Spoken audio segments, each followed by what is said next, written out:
With that being said, I'd like to kind of introduce three kind of distinguished delegates that kind of can you come up here and hang out with me, I guess, for a few seconds. Mr. David Zimmerman, Minister of Aboriginal Affairs, MPP of Willowdale. Mr. Bill Mauro, MPP of member of Thunder Bay and Atikokan. And of course, I'd like to kind of have, let's see, Minister Gravel come up here to the same time and come hang out with the deal. I'd like the three fellows to come up here. Now I need my colleagues Michael Gravel and Bill Mauro up here, and I'll leave it to them to decide who wants to stand on my left or who wants to stand on my right.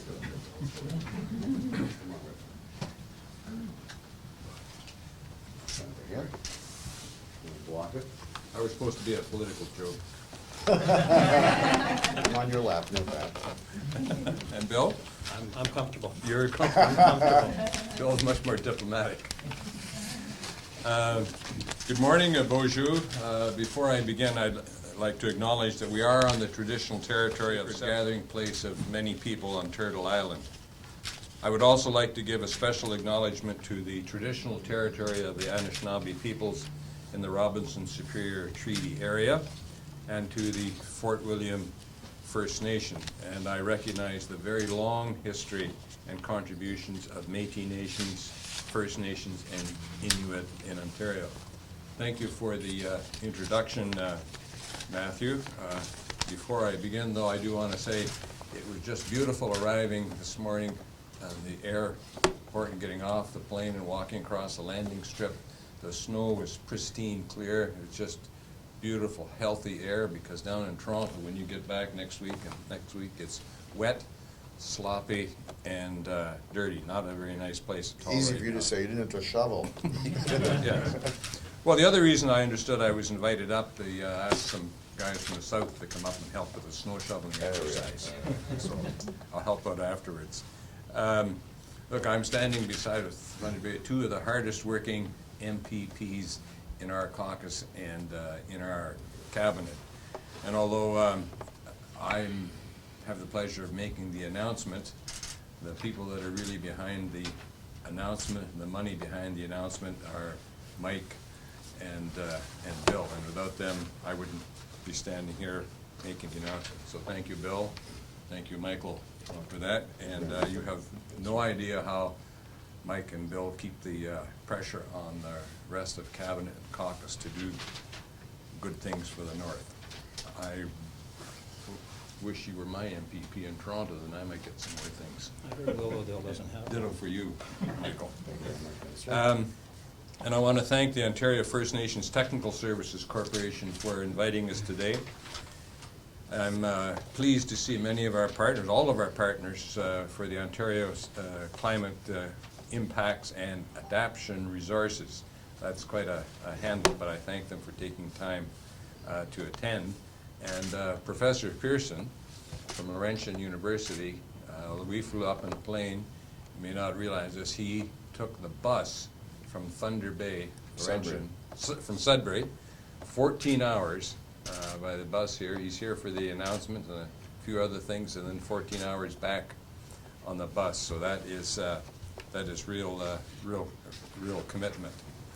Climate change is an important issue. It's affecting the entire province, but it's in the northern and the remote First Nation communities that are really dealing with some of the most severe changes, and they see it every day in a way that perhaps we don't see it in other parts of the country. Flooding year after year, shorter and shorter seasons for the crucial winter roads, pollution from the large urban centers that floats up here on the clouds and with the winds. They're already living with the effects of climate change. I've seen and I've witnessed those changes firsthand on my visits, my many visits to the north and to the far north and to the mid-north. So that's why today we are very, very pleased as a government, Mike and Bill and I and our entire cabinet and caucus, to announce help for First Nation communities to get ready for climate change, to deal with the effects of climate change. We're going to make some investments, and we believe that these investments will help First Nations get a program that will make a real difference for the future and the future of climate change. So how it's going to work is that through the Green Investment Fund, the Ministry of Aboriginal Affairs is going to put in $5 million to flow through the Ontario Centre for Climate Impacts and Adaptation Resources out of Laurentian University. And I guess you're going to be doing all the science on that and make sure that it all works as it's supposed to work, Professor Pearson. That $5 million is going to be used in 3 ways. First, it's going to develop adaptation plans to help First Nation communities prepare for the effects of climate change. Second, it's going to build technical capacity in order for First Nation communities to take advantage of various economic opportunities from Ontario's proposed cap and trade program. And thirdly, it's going to develop a Northern climate change impact study using the data that's developed through these adaptation plans. A climate change impact study on the North was a recent request from First Nations. They wanted to examine how climate change is affecting their way of life, especially in the remote parts of Northern Ontario. So the Centre at Laurentian has stepped forward and will work with the Ontario First Nation Technical Services Corporation and will work directly with First Nation communities on the ground in their communities to draft these adaptation plans to deal with climate change. The initiative is going to give communities a real opportunity to gain a couple of things. 1, technical capacity. 2, expertise in climate change mitigation, how to modify the effects of climate change, how to react to climate change. It's also in that process, through the efforts at Laurentian and others, it will lead to the development of new innovative techniques and ideas to deal with climate change. It's a program that will also improve infrastructure and provide skills and job training opportunities as we deal with climate change. It'll have a profound effect on the future of economic development over these communities over the next number of years. Through the Ministry of Energy, Ontario is also committing $8 million to develop advanced microgrid solutions in First Nation communities. You know, the continuous diesel fuel electricity generation in the remote communities emits an estimated 65 metric kilotons of greenhouse gases annually at current generation levels. That's the equivalent of about 15,000 cars on the road. That's a lot of emissions. That's not healthy for those communities. It's not healthy for the province. It's not healthy for the continent. It's not healthy for the world. So a shift to microgrid from diesel fuel is vital and necessary to deal with climate change and achieve our greenhouse gas reduction targets.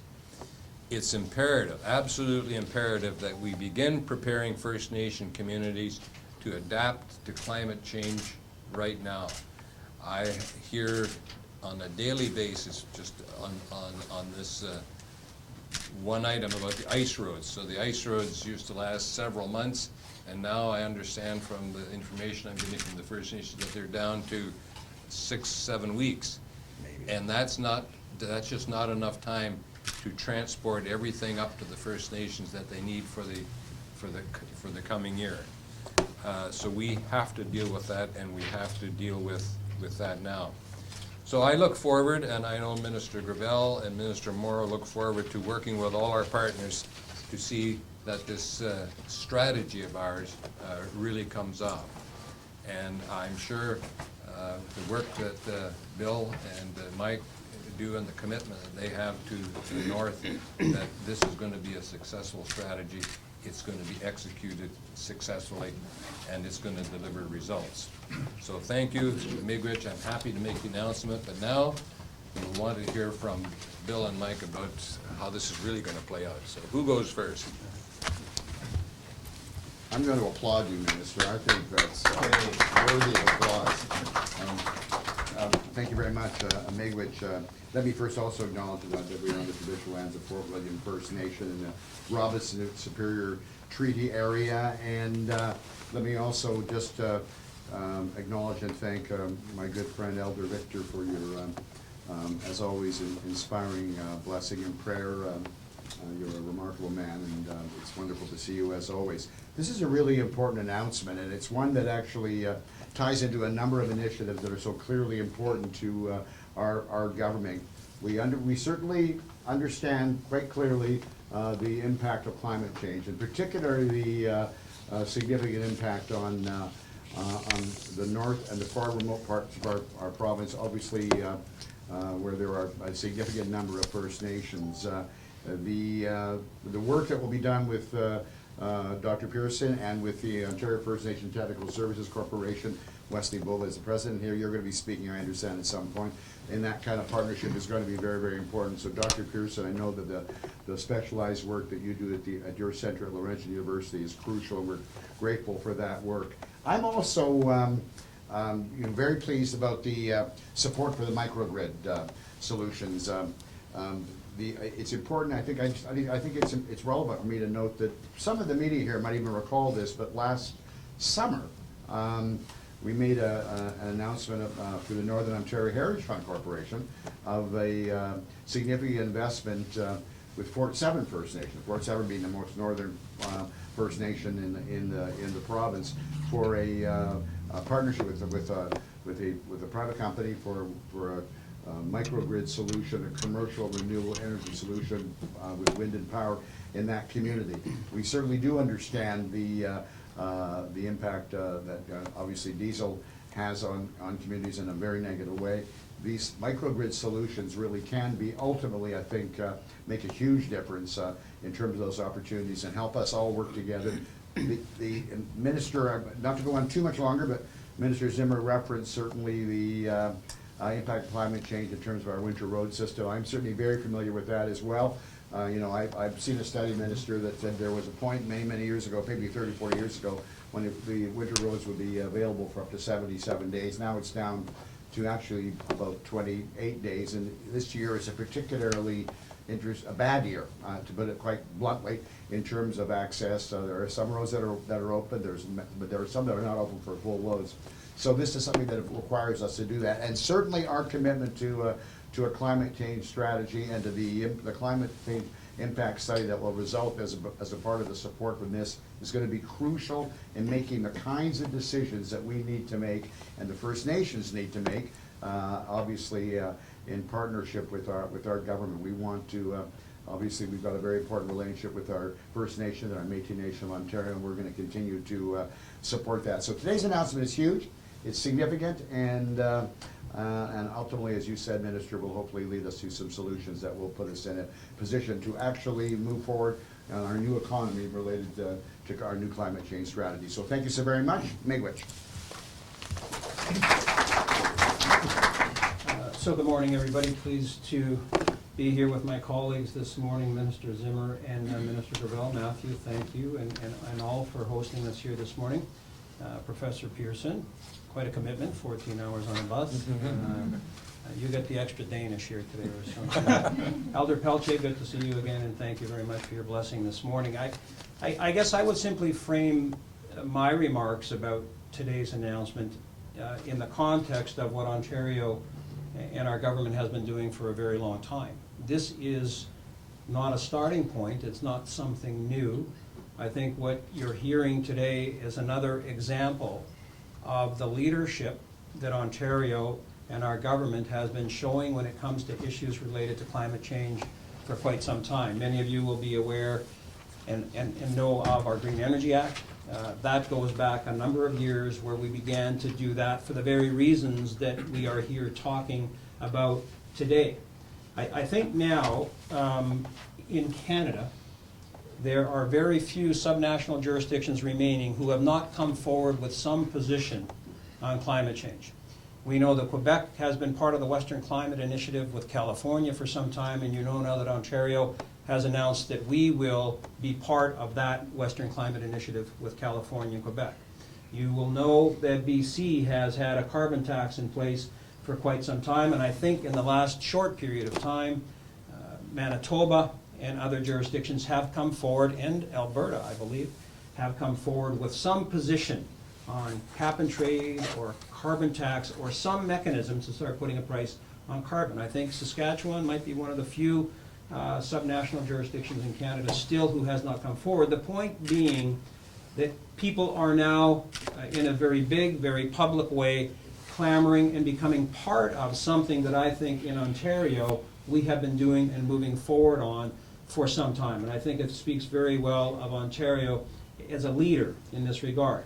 Here in our own backyard, we have the best example of what any jurisdiction in North America has done when it comes to climate change. The phase out of coal in the province of Ontario is the single biggest climate change initiative undertaken by any jurisdiction in North America. Period, full stop. And 2 of those coal plants are in this riding of Thunder Bay, Atikokan, one not too far from here and one 2 hours west in Atikokan. We made that commitment in 2003. We followed through on that commitment. And both of those coal plants are still part of our energy mix, and they've been converted to other uses or to other forms of fuel generation. They now run on biomass, both of them. They're still part of our energy security, and of course, a much cleaner production source when it comes to climate change, greenhouse gas emissions, and other pollutants. So the examples after examples continue to be there. For me, that's what this is about, not a starting point. This is a continuation of the work that we've been doing for a very long time. We know about what it means to get communities off diesel. You've heard about what it means for northern ice roads and the ability to get goods and services into northern communities in the winter. We have a far less window of opportunity to do that. Now, I can tell you within the my Ministry of Natural Resources responsible for forestry, we have other examples there of what climate change has been doing and continues to do. The spruce pine beetle in forestry and the devastation that that beetle has wreaked on the industry in BC, now Alberta, and moving east, most people would tell you is a direct result of climate change. One of the reasons or ways that the spruce pine beetle was always contained was winter. 3 weeks of 30 below or something like that, always contained it, always killed it.